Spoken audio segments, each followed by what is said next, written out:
ఉంటది. ఏ నర్సక్క ఒక పాట పాడొద్దాగాని. ఓ పడా ఆలు మమ్మల్ని పక్కకే నూకేసిర్రా. చప్పట్లు కొట్టుకుంటా మంచిగా పాటలు పాడుకుంటా బతుకమ్మ ఆడదామంటే ఏమది రావు నర్సక్క, పాటలు రావు అని అంటుర్రు.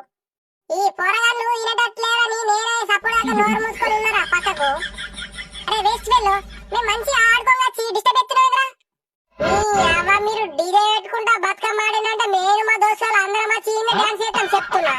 చక్కగా మీరు సప్పట్లు కొట్టుకుంటా పాటలు పాడితేనే బతుకమ్మ ఆడుండ్రి, లేకుంటే ఆడు బంధు. Thank you.